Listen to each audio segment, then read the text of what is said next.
Hey, what's going on, everybody? This is Tyrone back with Tech Life, and we have another great article from Mike Dano over at Light Reading. I will leave it in the description down below. Verizon promises O-RAN deployment definitely by 2023. So that's going to start off this year still. So what I'm being told, they're working on several things behind the scenes. A standalone core is now also in development and also being tested internally at Verizon. It's going to start this quarter, and then next quarter we should start seeing more of this activity. Potentially also commercial devices will pick up some of the standalone activity that Verizon is testing. So this is really good. This is what Verizon has been working towards. And when a lot of people still ask me, why do I say Verizon eventually will have the best network? Because I talk to the engineers daily and they give me the updates, and they simply just invest more money. There's more capital pressure going into the network. How can you anticipate someone or a company being the best at something when they are not investing the most? You know, that's just common sense when you come back down to earth and you look at everything objectively. And trust me, even T-Mobile knows this internally. They'll never say it publicly, of course, because they're competing, but they know internally Verizon is coming. They can see it. They see the reports. You know, they're right now T-Mobile is in the speed lead, but Verizon is not far off.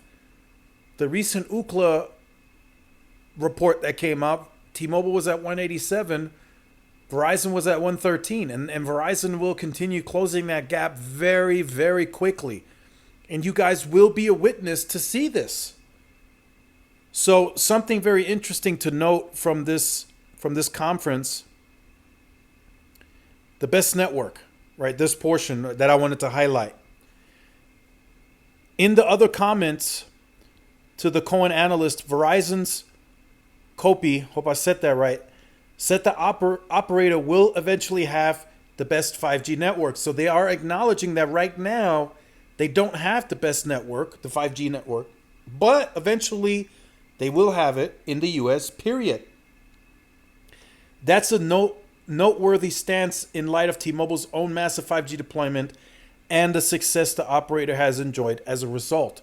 So what T-Mobile has really enjoyed as a result is the head start. They've had a 2-year head start. And if you take all of that into consideration, you should be more,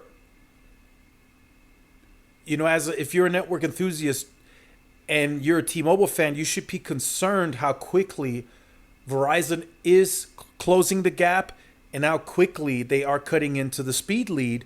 Because remember, T-Mobile had a full 2-year head start, and Verizon is closing that gap very, very, very quickly. So to reach his goal, Kopi said, Verizon will eventually upgrade to multi-user MIMO. The Cohen analyst said such technology can support multiple users instead of just one user. With the same transmission path for even greater download speeds, the operator today is deploying 64T by 64R massive MIMO antennas via its massive C-band upgrade. And then it goes on to say about fixed wireless and their massive 200 megahertz holdings in rural, and those gates are wide open. And we've discussed that before, like I said in the previous video. Probably was a way older video.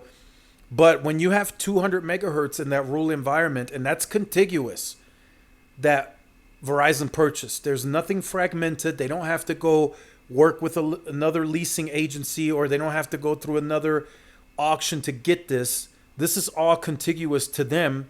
They have enough spectrum to use some of that C-band for backhaul, and then use the other portion of the C-band for the speed, for the bandwidth. That is literally how spectrum rich they are in these rural environments. And that's going to help them tremendously in this rural environment with the fixed wireless access. Not to say that T-Mobile is going to be far behind, because as we see, it looks like they're going to be quite successful in auction 108. But again, right now, that is not final and that's not official. So we have to wait and see for those results. So as it stands right now, there's a lot of white spaces out there where T-Mobile doesn't have any 2.5. Will that change? Perhaps. Yes, it probably will change. But for now, as it stands, in a lot of these areas, Verizon has 200 megahertz contiguous C-band. So that is still my stance. I'm acknowledging, just like Verizon, right now they don't have the best 5G network. They just don't. They don't have the scale, the availability, the speed. All of that is at T-Mobile. But eventually, the capital pressure that they're putting in, with the money that they're pouring into the network, it's going to show proof, and eventually we will see that on these third-party tests. And we can already see them closing that gap very, very quickly. So make sure you guys stay tuned to the channel, like, share, subscribe, follow my social media outlets. This is Tyrone with Tech Life, and I will see you in the next one. Peace.